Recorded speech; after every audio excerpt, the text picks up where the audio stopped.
attack power, but you gain 3 more stam. Yeah. So this is actually what I'm using right now. So you guys don't have to farm heroics if you're not too much into the dungeon grinding, and you can try to snag the Working Chronicle from Karazhan. Yeah. So I think that those two are like equal bis, roughly speaking, Yep.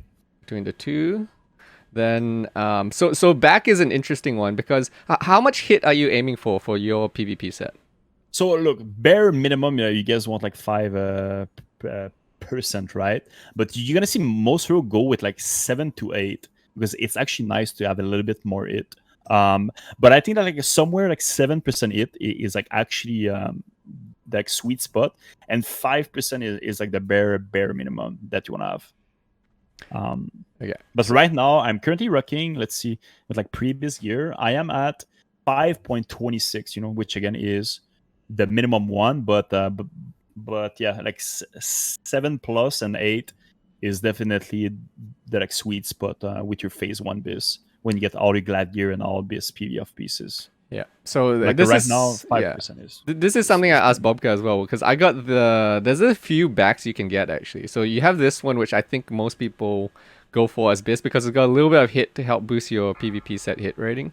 So it's the Draper of I Shade. actually have that right now, but I'm not using it until I get my Gladiator gear because I would be too squishy. So right now I'm using the Honor one. Oh, the PvP one. So that yes. is because I feel that like Sergeant's my Heavy like Cloak. yeah, it's because I feel that like right now I'm like in like a good like sweet spot between being tanky and like doing damage also. So that dark Reaver cape will be in my bags until I get my Gladiator set. Yeah, so those are the alternatives. And then yeah, there's a bunch of other ones that are pretty decent as well. It depends on whether you want to hit, basically. Mhm. So I got this Yeah. one off Mag, actually. I'm using this on my rogue, the Mag, Cloak of Pitstalker. You got So that, this one is actually more Good pickup, stamina sure. than the Shade Yep. one, but you trade out Good the hit AP. for more AP and stamina, Yeah, basically. that's a really good one if you have the it for sure. Yeah, and then there's one off Prince, actually. What's it called? Yeah, this is the Fast Rider Water Cloak. So this is actually right up there. This is similar to the one off Magtherodon. So if you want alternatives to the Drape of Dark Reavers and you don't need a hit, then you can actually either go like Cloak of the Pitstalker, which is off Mag, or you can go Fast Rider Wilder Cloak, which is even more stamina and attack power. And then if you want placeholders, as Bobka said, you can go either the honor or the badge one. So there's an honor one. It was the honor one. What is the badge one? Badge Actually, one don't see. is this one. Blood Knight Cloak. 22 stamina, 48 attack power, 23 agility. It's actually It's pretty decent. Yeah, it's pretty decent if you don't need a hit. So those are kind of like your alternatives. There's a whole bunch of back. I don't think there's a massive difference between them. It's just like everyone's still gearing up. There's going to be a lot of variety there as far as whether you go to badge or you go to mag or you go whatever else you have. But I think if you don't need a hit, the Bis one's probably like the Wilder Cloak if you don't need a hit because it's got 36 stamina and then 70 attack. Yeah, that's a really nice one for PvP. Yeah, for sure. There's a fat one. And then you're just using Gladiator chest. Oh, actually, what gems do you use for your gemming? Right now, I'm full AP gems, right? Because I think that in season 1 and 2, you want to full like all like your red sockets. You want to go with AP gems. And I've seen on private servers, in season 3 and 4, all the rogues gem with agility gems because you get more value from it later seasons. But right now, I'm full AP gems. Also, my gear is like a little bit weird. The reason why I'm full AP gems, it is because I don't have a meta socket because I got the helm from Karazhan. So I don't have, to get one blue gem or one yellow or whatever. So I'm full AP gems. But the reason why is because I'm using the Call of Defiance, which is from Karazhan, which has no meta socket in it. Well, I have we AP can talk gems about is like you're like number one for sure. Yeah, we can talk about Pre-bis in a sec as well. But yeah, so you're using AP. You think AP gems are the best for season 1 then? Season 1 and 2, yeah, you're gonna see all rogues go with full AP gems on red sockets for sure. And then when you want to get your set bonus, you can go with the orange one, which gives you crit strike and and crit strike and AP also at the same time for orange. Someone in chat's asking why AP over agility gems for the first 2 seasons. This is a really good question, and the only reason why, again, that I'm saying that is because on all the private servers and like TBC and from all the like top rogues, they're all running AP gems in season 1 and 2, and then in season 3 and 4 they're running with agility gems.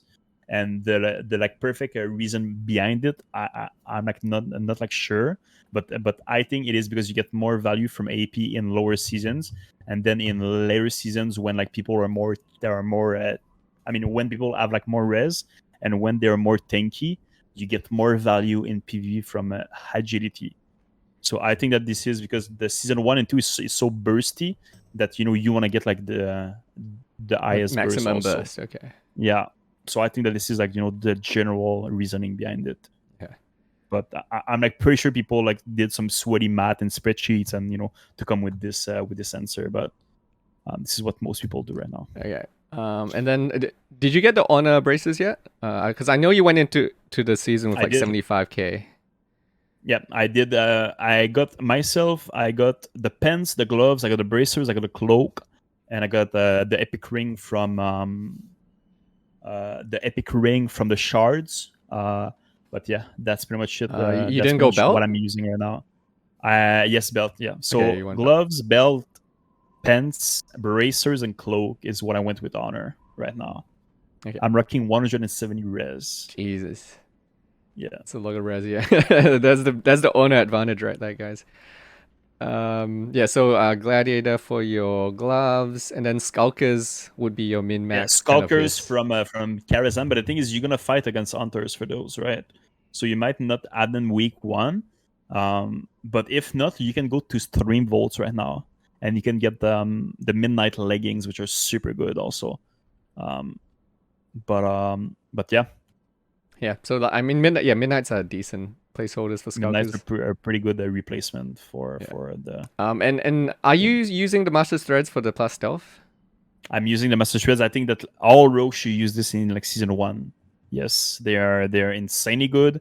I bought them personally for 300 gold, I think, but it's definitely worth the money. Yeah, I think I bought 2 pairs now because I have them on both the rogues. Mm-hmm. It's really nice. I think all rogues. It's really nice. Yeah. Pretty much all rogues got that right now. Yeah, so I mean there is one alternative actually. There's the one from the heroic. The Night Watch something. What's it called? Is it Strider? Oh, here we go. Silent Strider knee boots. They're literally the same thing. I looked up the stealth values and they're literally just the same thing.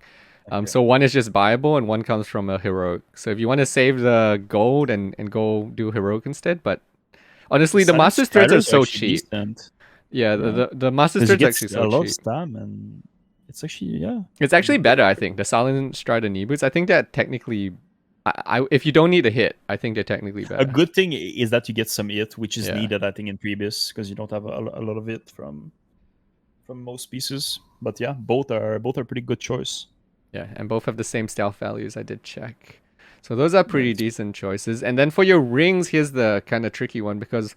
Garona's I think seems to be just like the standard. Garona's is like a go-to, yes. And then, but your second one is tricky, If not, you can get again the epic ring from shards while you were running some honky doon bosses. But the band of Exorcist, which is what you get from like 50 shards, and then the mag ring, which is phase 1 bis and phase 2 even.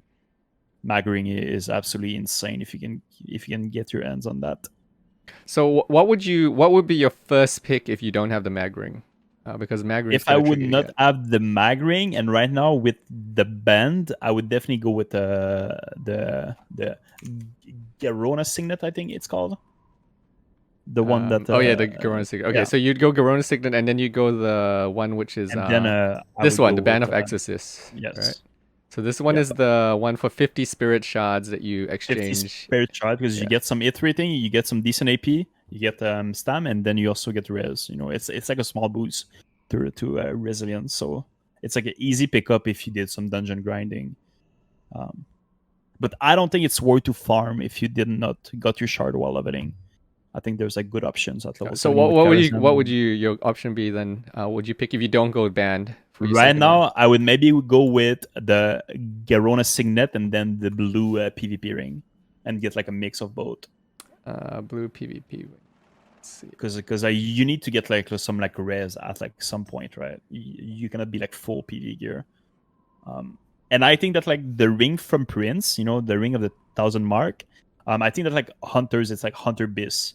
So good luck to steal that for your hunters. I mean, Well, from it's your hunters. the Prince one's interesting. I do know the gearing for that actually. It depends on the hunter whether they need the hit or not.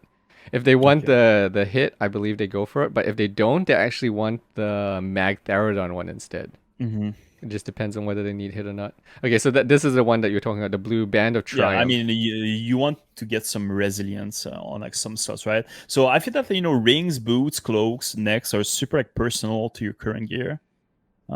There's no like, you know, like sweet like spot, because we all have different pieces and a different luck while raiding. So I feel that like your gearing right now, it's like a lot of like, it's like super different than other players. Yeah, because you will go with like what you have and like what you don't have.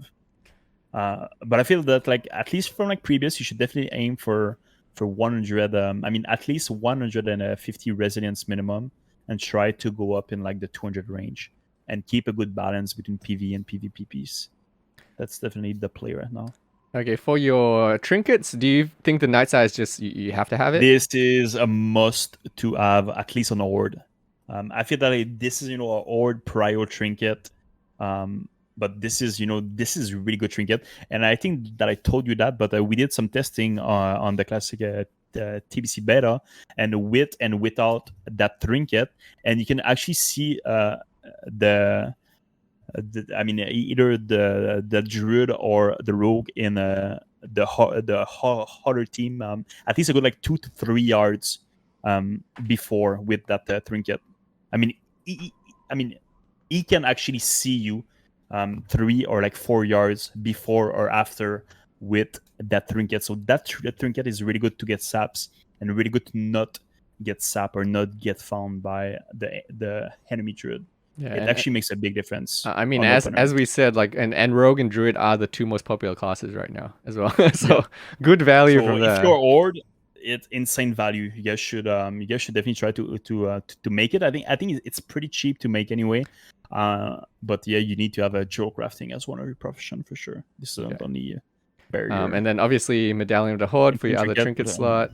And then you have your Gladiators throne. There's not a huge amount of throne options. There's like Gladiators, and then there's that, like Spine Sever. Growl one is good too. Yeah, Growl and Spine Sever are kind of like your only other 2 thrones. Oh, I guess there's the one that like Xavian Stiletto is not bad either. But yeah, there's not anything else with like resilience and such on it.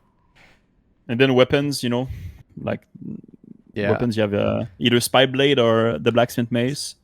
If not, I don't know, I feel that you're behind a little bit. Yeah, so Blink Strike is not bad for PvE, but Blink Strike is not bad, the proc isn't the great. Top end is but also the top end damage on Blink Strike is pretty low, I feel. Yeah, compared to either a Spy Blade or a Dragon Maw.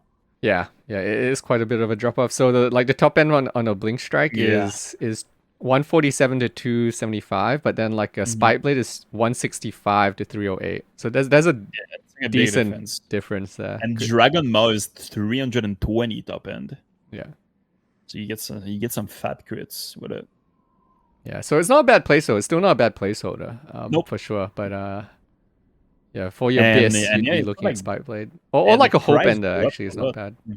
Yeah, I mean, the thing is, you need to kill a wall boss for that. But yeah, good luck on Felina with that. But you know what's super underrated is Fool's Bane is actually pretty good as well. Fool's Bane is actually a really good maze for a placeholder, yes. Yeah. And nobody wants that, at least on Horde. So yeah, I'm actually using it on one of my rogues. It feels like a free pickup for a lot of people if it drops. Free pickup, and it's almost like 300 top end damage. You get a good AP, you get a yellow socket. So yeah, it's actually pretty decent for sure. It's a good placeholder. Yeah, and I mean in offhand we have Searing Sun, but I think this is just the best offhand. Like the 50 badge one, because it's fast, it's high DPS, it's got good stats. It's a really good, like, again, for wound shiv, which you're gonna spam most of the time. You want to have that, and then there's some rogues, like I talked to Snuts, and Snuts might buy the offhand for first week, the Gladiator dagger, so he can have the Gladiator dagger for his crippling offhand, and then keep that one for his wound. So he has like 2 super good shiving weapons. Interesting. So first week Gladiator shiv. Because Because that's not that expensive. It's 1,125, and if you're highly rated, right you now, get that.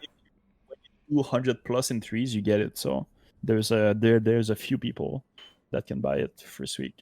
Okay, nice. I'm like actually thinking also about buying it, but I'm actually not sure yet what I'm gonna buy, because next week we have a fresh lockout of rating, so gear might change a little bit, but I'm still unsure about my first combo points. Sorry, my first arena points spending. Okay.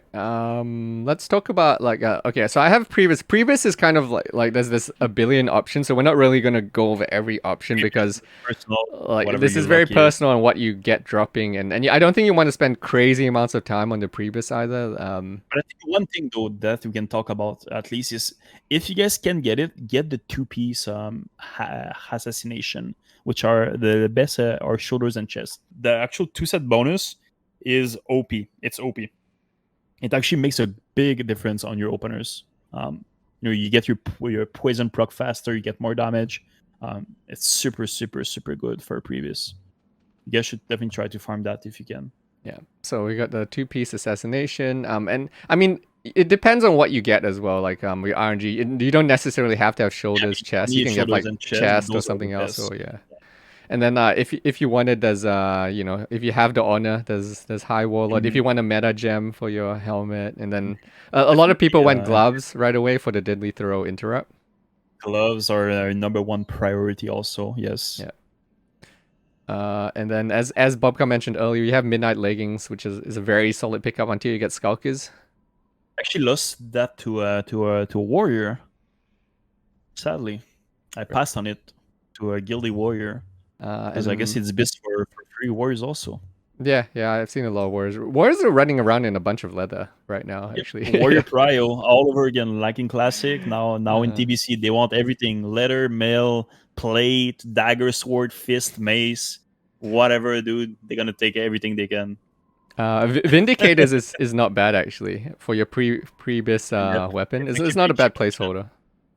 Because I think that when you buy the fell ornaments and the marks, you can actually spend maybe like 1.2k ish with the current pricing, and you can get yourself a really good Pre-bis sword. Yeah, Vindicator is a solid pickup, and then actually this Mark V throwing star is not bad. It's like a green item, but for like just a holder throne, it's actually not bad. Get some AP, yeah. It's actually easy pickup. And personally, myself, I went with the calls one, which gives 22 AP and 15 agility. You went which one? Oh, Sethek Halls. Yeah, there's Sethek's Feather Guards dots. Yeah, I think it's a really good. You get like almost like 30. I mean, you get the 37 AP. You get half a crit, and it's good speed too and good damage. Those are good options. And then for your for your rings, there's like there's a billion rings. Like you can go Violet Signet. You can go the Exorcist. I think the Exorcist is one of the best pickups if you have just the 50 badges from leveling. Like Band of Exorcists. I went with the Mag Ring, and then I have the Exorcist. And then that's right. We went over the cloak as well. So this is the badge cloak. If you just want like an easy pickup cloak and you have a lot of badges, the Blood Knight cloak is pretty decent actually.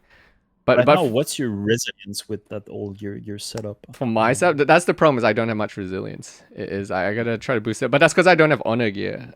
Yeah. That's the problem. And honor's so hard to get. If you didn't come in with 75k, good luck. You're behind, definitely. Yeah, good luck getting resilience right now. Definitely. Ravenclaw band is not bad actually for like a Pre-bis. It's actually a pretty decent ring too. But yeah.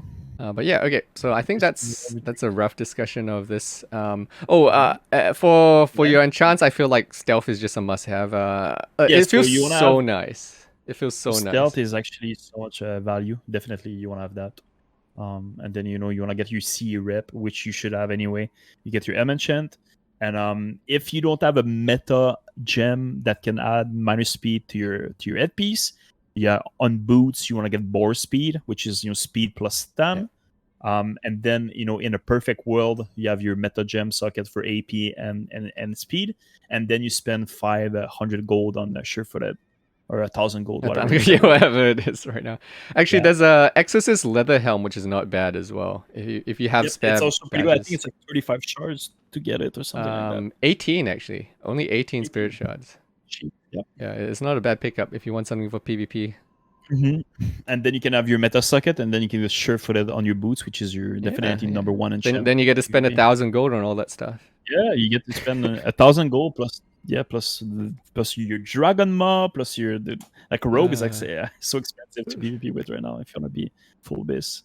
We can have a quick look at talents, but talents just are not really a thing. Talents, there's like 2 specs. I mean, 2 specs minus some points that people are running. Yeah. So firstly, mutilate. You can go mutilate, but I think Bobka will agree that not having shadow step really sucks.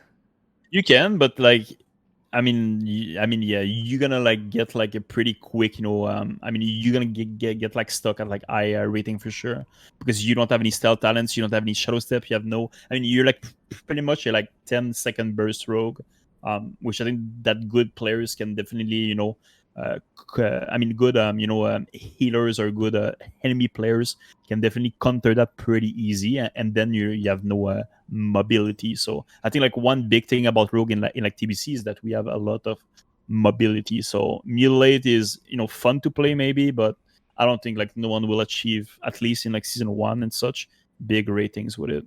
But yeah. And then I have, where did I have it here? It's your standard shadow step. So this is just your standard shadow step. Do you go the exposed armor route on your shadow step? So there's some rogue don't go with exposed armor. The reason why is because in like season 1, Pre-bis and Clothies, if you go with imp exposed armor, you're gonna get actually over their armor cap, because of the like low gear.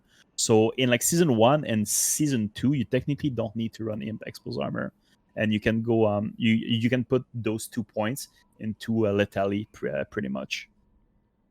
But personally, I love to run with the exposed armor, and I think that the like damage is like fine right now with like the a like full bis geared rogue. So I run with imp exposed armor, but this only gives me value against geared druid, against geared hunters, and against pallies or like shamans. But if you go on a priest, or if you go onto a mage, with or without imp exposed armor, you're gonna get them to like a 0 armor points.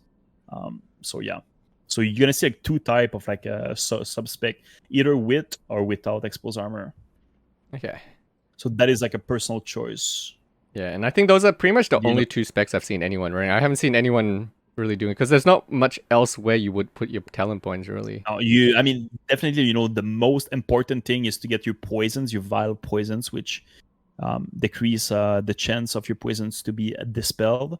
So these are tremendously important, and then you can move maybe some points from you don't actually have any. There's not much. You just kind of play around with like a 2 to 3 points or something. And sub is pretty one dimensional also. Yeah. It's a cookie cutter build. Because you don't have much choices, because you kind of have like, so for people to ask, sometimes people ask why you don't take 5 in camo. It's because you only need 4 in camo to get to the max re-stealth timer. Once you have 4 in camo, then you're re-stealthing as fast as you can already. So yeah, that's why you do. And then Master of Deception is obviously just really good, so everyone takes that. You see some rogues like right now, like rogue mage players, they actually go with the imp ambush because of like the low HP pulls and the low res gear. So you see some like rogues actually playing with that right now, but you need to add like one weapon swap keybind, and also like it's only like some games that you're gonna use it. But I mean, most rogues won't put points in that, and I personally, as a roguelike player, I don't have any points in that. But yeah, you can actually see some high tier rogue using that imp ambush in Interesting. season 1 and 2. So I have But a it's definitely not question. elite. I have a question for you about Ghostly Strike. When do you use Ghostly Strike? Ghostly Strike is the best global DPS cooldown because Yeah. it's a little bit more than Then Hemo. Hemo. Yeah. So you definitely want to use it as a defensive spell, or either you want to use it as a offensive spell, when you're full energy cap or like whatever. So it's pretty situational, but Ghostly Strike is like some eye burst, and also it gives you this sweet dodge chance after. But you pretty much want to use it when you burst a target, or you want to use it when you want to try to either like dodge like a rogue or like a like warrior or a hunter even. But it's definitely something that you always want to press, when you have the resource for it. Okay. You can actually get some big numbers with it if you get a high damage weapon. I want to ask you a bit about like some unique items though. So for like professions, we have the engy belt. Are you using the engy belt that much? I'm not, no, because I'm blacksmith and GC. But I feel that rogues with all like I mean, I don't know. I feel that it's kind of like a hit or miss item, because I think there's like a 17% chance That to it actually backfires. fail. Yeah.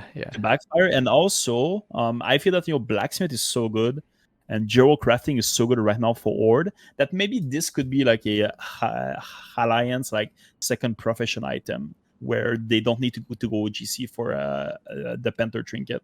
And also like this is more like suitable for a mage or warlock in my opinion than like a rogue, but it's definitely still super good. I actually see some hunters with that, but I feel like rogue, since we have also the master's threads, right?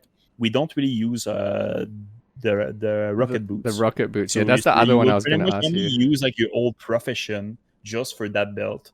So I think that when again you have a blacksmith right now with Dragonmaw, and you have GC for the Panther trinket, I feel that engineering is not really, I don't know, for me it like don't feel good value.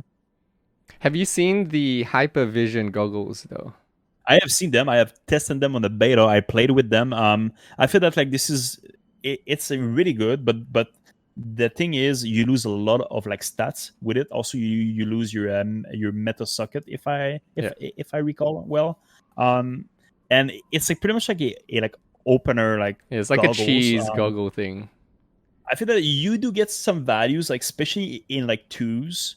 But again, if you're like Ord, I mean, yes, you can use that. But the thing is, let's say that like you're like Ord, right?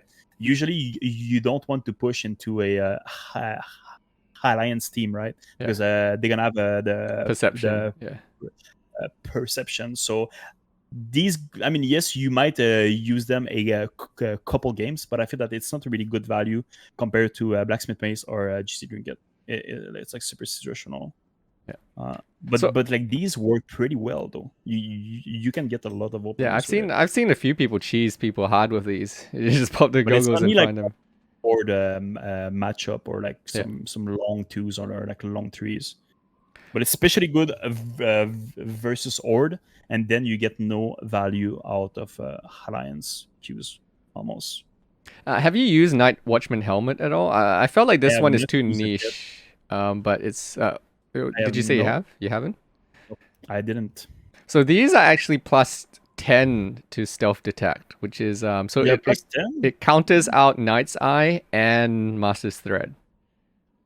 If you have these I on. think that like this is a pretty rare elm, right? Because I didn't see like that many people with it or set it on Ferlina. It's a little bit pricey from what I've seen. It's a little bit pricey to pick this one up. So I'm not actually sure about this one. I didn't know. I mean, you get like good. I mean, you get good. You get like 2 crit. You get 270 HP. Then you get like 113 AP. So I think it's a pretty strong M, especially in like phase 1. But yeah, having no gems, no meta, and no meta, definitely Earth. But that's actually a pretty good M. Looking at it for Ord right now, at least. Yeah. So yeah, those were all like just the little random pieces I thought I'd ask you about. Oh, someone in chat's asking, what's the max stealth level you can get to? Well, most people are running +3, right? Because you have the enchant on your back, then you have the boot enchant, and then you have the most trinket. +3. But these are the three I feel like everyone has. Is just like back, boots, and then trinket. And then after that, it's kind of up to you. You want to do niche stuff, Mm-hmm. but those are the three That's again must-haves, I like feel. personal stuff. Yeah. And it's the same for stealth attack as well, for people wondering. So it just cancels each other out. That's why we're talking about the Knight's Watchman helm. That would technically cancel out 2 pieces of other gear, because boots and panther are both, I think, equivalent to like 5 stealth detection each, or 5 stealth increase each. That could be actually a really good elm. I did not thought of it that much. Okay, so I want to ask you what your thoughts are on Cloak of Shadow and Vanish right now, because there's a lot of people who are trying to understand how it works in TBC. I mean, Yeah. it's like a pretty odd topic right now, but I think that cloak is like working fine, right? But the thing is, like cloak, like some people don't know, and like we pretty much all learned during the beta, because Blizz made a blue post that when you read the actual like tooltip of like cloak, it's saying that a chance to resist all spells by 90%, but this is only for PvE. So for PvP, this is not 90%, it's 80%. And also spell it talents and like spell it like rating goes into that 80% also. So a warlock with like full it talents can actually hit you through like I think it's like 72% chance that you have to resist a dot versus a like a warlock. So that's why you see like so many rogues get dotted or gets feared or gets cheap even from mages. But the PvP actual like stat is 80% minus your player spell it. I mean your enemy spell it. So it's way lower than like what people thought of the 90%. And all the like actual years on the private servers, they actually code that on like the like actual full 90%. So people got like used to like that. So when they like played on the beta, people thought that cloak was bug, but it's actually 80% minus your opponent spell it. Huh. So yeah, that's kind of rough. Pretty low. Yeah, Cloak is not that like crazy OP, right? Yeah. Of course, it's like good, but it is not a 90% flat chance. But what do you think about the vanish as well? Because I'm sure you've experienced it where like you can get knocked out of vanish really easily right now when you're vanishing. I feel that like vanish with like So the thing is, vanish in classic was so powerful, because of the spell batching. But right now, vanish without spell batching and with the Legion client in TBC, yes, it does feel clunky, and yes, you must be more how can I say that, more careful when you actually use your vanish, because people can bug it like pretty well and pretty often. But yeah, vanish is definitely not as powerful than what it used to be. Again, either on classic or on the private server realms, which like some people got super used to it. Yeah, But, I've noticed that. It's definitely clunky right now. So how do you does that change the way you use your vanish at all? Like or I try to wait a little bit more when I try to vanish, or like at least let's say that you wanna vanish when you play versus a rogue or a warrior, right? I try to get a little bit of like a leeway before using my vanish to make sure that like the rogue or whatever melee class don't actually get a batching auto attack in my vanish.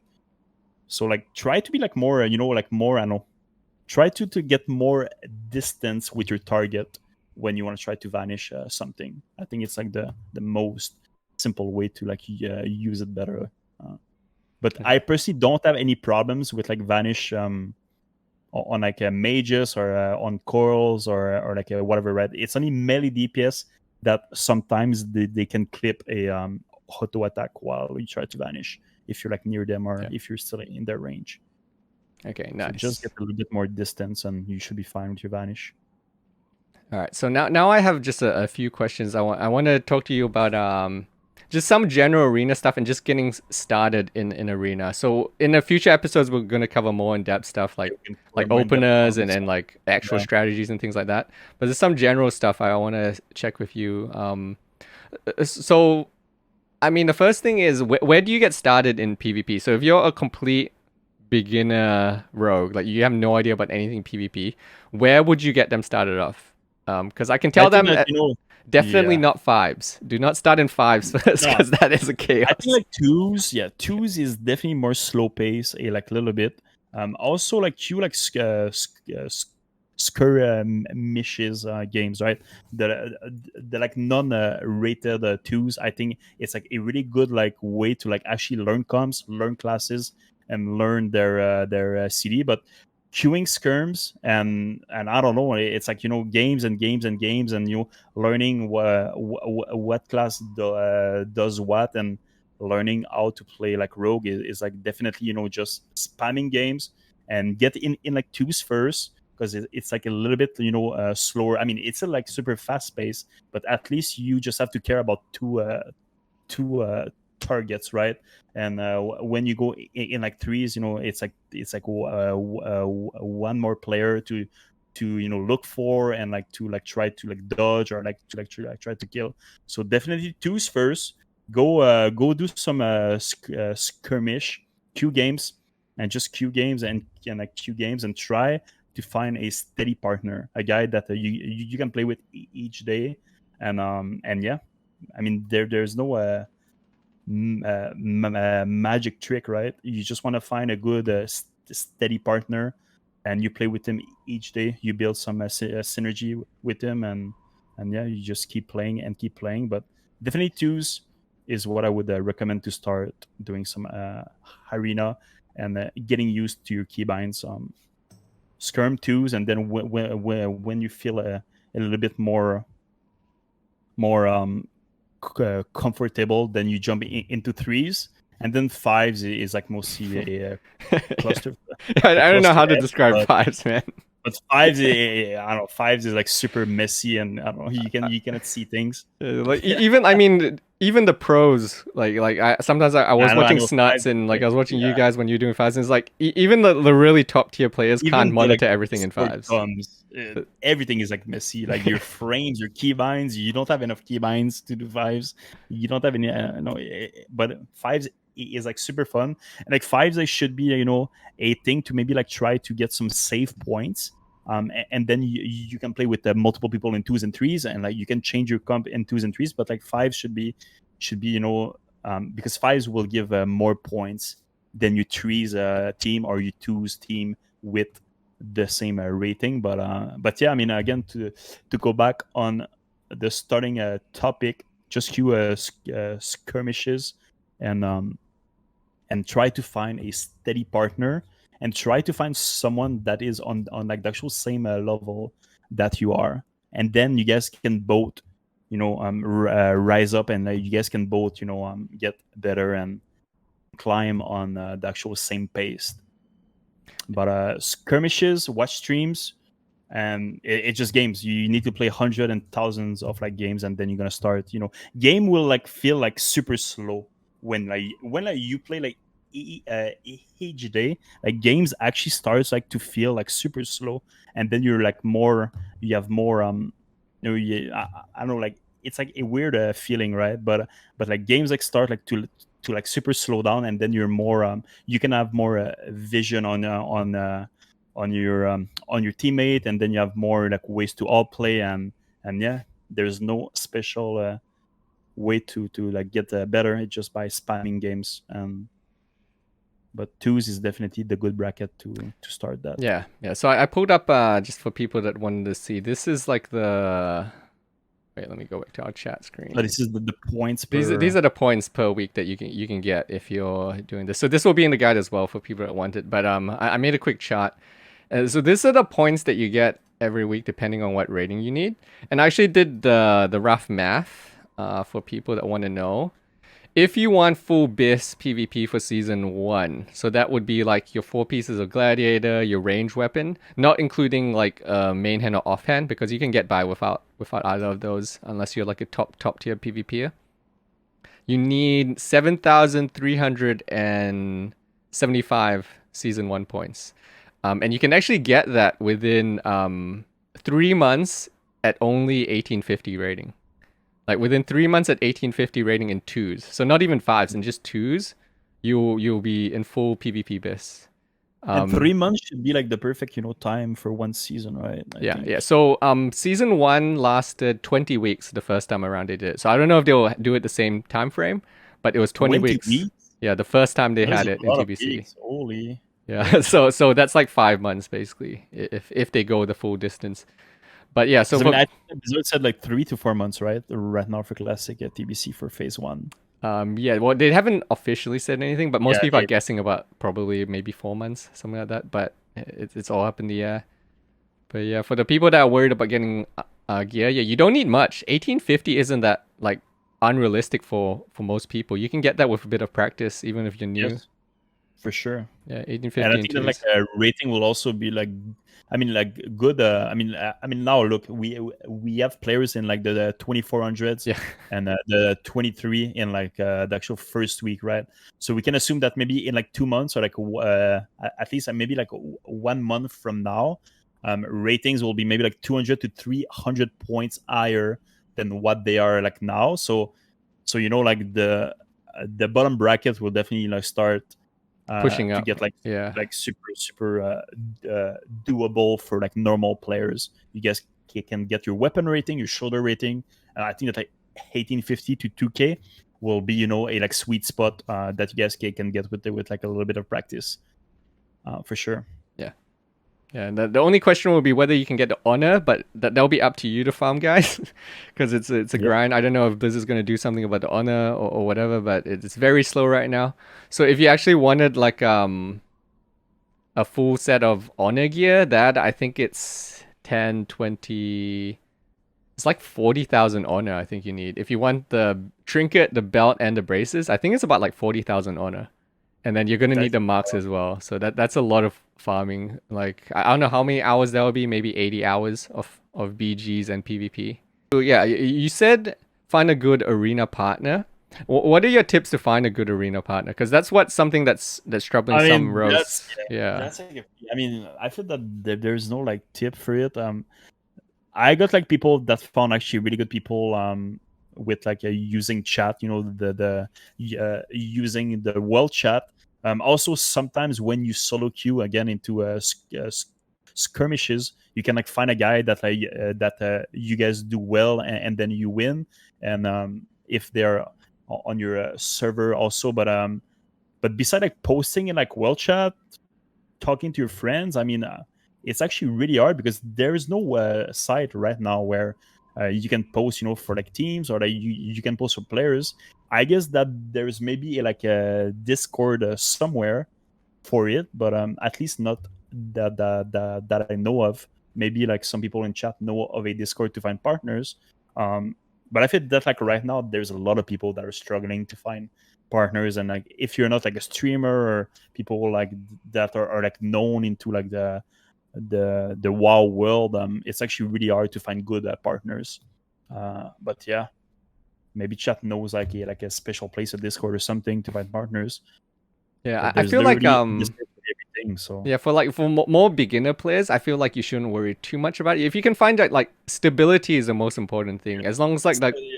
One thing for sure. Yeah, as long as the other player that you get with is willing to put in the time to get better with you at the same time, you guys can both climb together. You both don't have to be pros right away. You can climb together and get better, and like that's what I'm doing with my twos, because I'm super rusty. Like I tell people before, like it doesn't matter if I was Gladiator rating the first time around. The game's completely different this time around. I actually started to play some TBC like 2 months prior to like the launch. Me and my Warlock partner, we were playing on some servers, and we were super bad. Like we were like super bad. And now I think it's been like 5 months that we were playing, and and yeah, we can see like a super big improvement, and definitely like play each day with like the actual same guy, and then you guys should like maybe try like to do like twos, okay, and then you build your synergy with your twos partner, and then you guys add a third one, and then you guys go into threes. But I think that like first off, it's definitely the best thing to build like a good twos, and then either if you do a rogue priest, either if you do a rogue luck, if you do a rogue mage, I mean, then you can move to the like threes.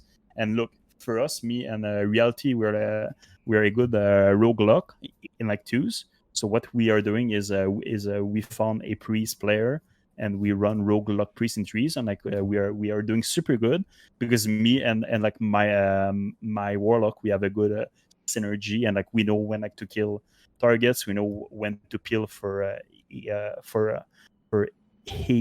each other, because we did so many twos games. So definitely, finding your partner in like twos, playing twos, and then you guys can add a third one for threes. I feel that's the perfect way to get high ratings in a TBC or whatever retail. Yeah, I feel attitude is really important as well. Yes, with your arenas partner. bring the worst of a lot of Yeah. people, though. Yeah, Even myself, even I'm sure many people in chat. It is a true test to your calmness, and a true test to your friendship. Because dude, it's easy to like start to tilt and to rage, and then it goes like downhill. But yeah. definitely hard like to have like always be calm in like arenas.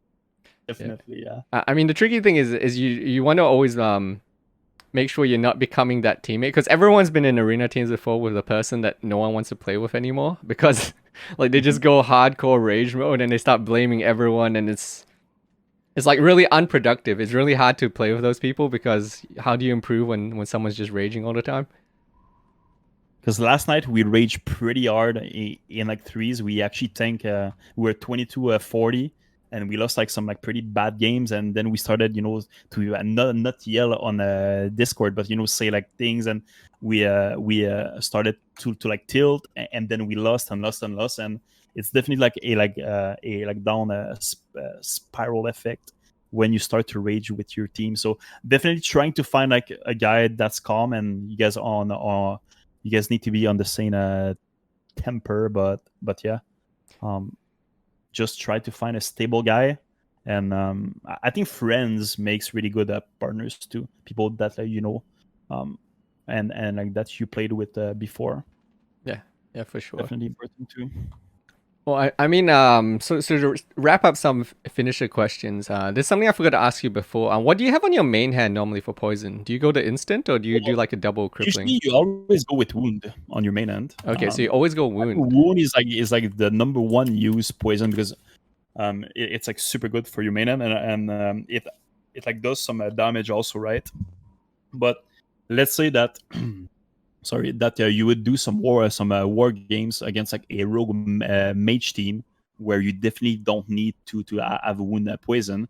I would maybe switch my wound for either crippling, or maybe some instant poisons. But usually when we do like long queue sessions, I always go with wound poison, and like most rogues for like twos and threes will go with wound poison on their main end, because you can actually get some damage, plus you get the mortal strike effect, which is, again, I think your number one thing for rogue is to have your wound poison up on your target, if it's a healer or an DPS. So you're gonna see again most rogues going with wound poison, but when you know that you're not queuing into any either comps, you can go with either crippling or instant poisons. Okay, nice. But that is, again, super situational. Okay, so I wanted to check with you also. What do you think is like the first area of PvP that you would start out with? Because I think like a lot of people watch the highlight clips and then they think, oh no, how am I gonna do this vanish, shadow stat, fancy like prediction moves and things like that? But like it's not like you start out doing that stuff on day one. No, again, you need like hundreds and thousands of like games, right, to like actually like see things and like like games need to like feel slower for like you to like try to predict or try to vanish a coil or vanish a blind, right? Like, you need to have game knowledge. And again, I feel that there's no like special ways to get that knowledge beside spamming queues. You can do I think skirmishes is literally the best place to like train if you're a like new player. You should like just queue skirmishes for hours and hours and hours. You guys will see all the different classes. You guys will see different comps. Also, if you're solo queuing, you're gonna get like different partners, and then you can see all you know all like sides of all comps and all classes. But I think skirmishes is definitely the number one thing to learn. Yeah, because you need to learn the other classes' abilities as well, like on top of other things. You need to know like what like classes does and what a mage does, what a priest does. You pretty much like need to learn all classes to be a good player. You need to know when to use your own spells, right? Yeah. But to actually do that, you need to know your opponent spells also, to use yours first. So I think that getting. What about dueling? How much do you do? Much dueling still, or is it mostly skirms now? We did a lot of like dueling, yes, in TBC, but right now dueling is pretty dead because we have 3 layers on our server. Yeah. But again, back on the TOS servers, there was actually a dueling mode, and like for like a couple weeks, I was dueling each day. But dueling is definitely a really good way to learn your like own spells and to learn all the different classes like spells too. Dueling is definitely good, but right now like I feel that like the dueling scene is pretty dead in like TBC because we have layers and like because all like the people right now they're rushing for their BGs gear or they're doing some they're busy farming honor as well. But hopefully in late TBC we're gonna see like more people duel because I think that the TBC duels are like actually fun, better than a classic dueling. Yeah. Okay. So play the game. It's easy.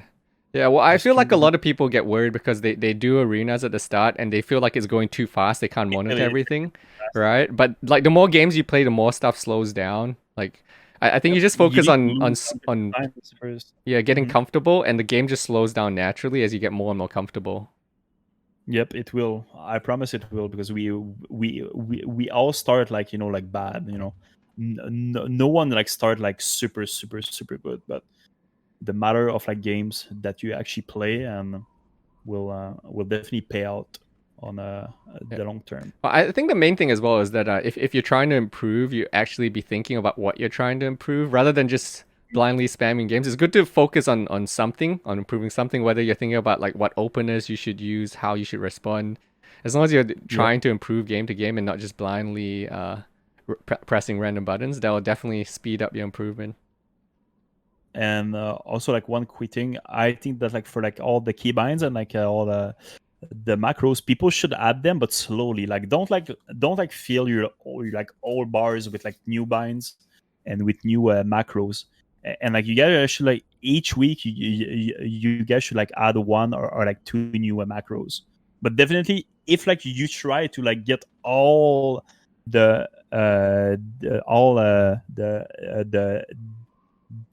different macros and all the different keybinds, you guys will definitely be not learning all those in like 1 week. So I would definitely start with like 1 or like 2 binds, and then when like you feel that those are like pretty simple for you, then like you add like more and more and more, and then you're gonna get to a point where you have all the macros and all the keybinds that are necessary to do good. Yeah. Oh, I didn't cover this earlier, but for your UI, I noticed like all PvPers do. This is something I started to try to do as well. I moved all my stuff to be more centralized, whether it's like HP bars or targets. Everything like closer to the middle of the screen is really useful. Because you don't have to look like everywhere for like your health, for like your DRs, right? So all my things in like my screen are like pretty much here. Because here we have my player, and then here we have my honey bar, And then I have my sArena. So everything is like here for you know me. Yeah. But yeah, try to not spread everything on all around your like screen, and yeah, this will definitely make it a little bit more simple for you and for your eyes and for your focus. Yeah. Because I feel that like one like bad thing for like new people that start to do PvP is that they tunnel vision a lot. Like you only look at like your like player bar, or like you like just look at like your TT mate life. And I feel that, you know, try to have a wide vision of like all your like cities and all your like frames is way better than really tunnel visioning. So that's like, I feel that that's like the number one thing that like most player that are not good in PvP, it is because they are tunnel visioning either their health, or they're looking at their bars or like at elsewhere. their buttons, or yeah. So try to have like a wide vision and like laid back vision, if that makes sense. Yeah. Also stay calm. I feel that like so many people when like they PvP, they're like super stressed and super focused. Try to like stay calm. This is like a big thing to keep track of everything on like your screen. Is you want to stay calm, but like of course stay hyped and stay focus on your things. But I feel that staying calm is definitely one of the most important thing.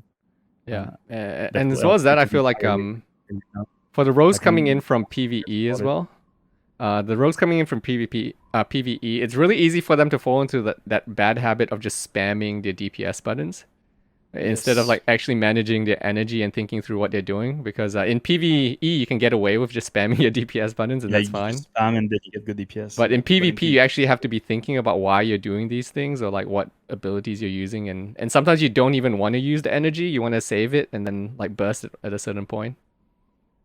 But I feel that that's a later stage though. I mean, that's more on like as you get the like I tier advanced. players. Yeah. Like yes, because look at like pretty much all like rogues. You know, you won't see that many people do that. But yeah, that is definitely a super. I mean, it's like a skill cap thing, and it's definitely for like higher tier gameplay. But this is a really yeah. I totally High tier match skill. with you. Yeah. It's like super important to do that. All right. Like you should start with the basics, and then you guys can think about that. Okay, well, I think this was a good episode 1 for people getting started. We covered a lot of the basics and such. So thank you guys for hanging around. Me and Bobka will be back next week. So we're gonna do this every week, basically. Probably set roughly same time ish. Roughly each Mondays, yeah. That works for me.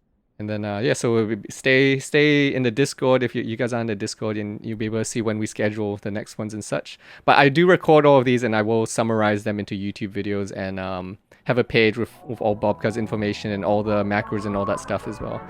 So thanks for hanging out today, guys. I'll catch you guys in episode 2.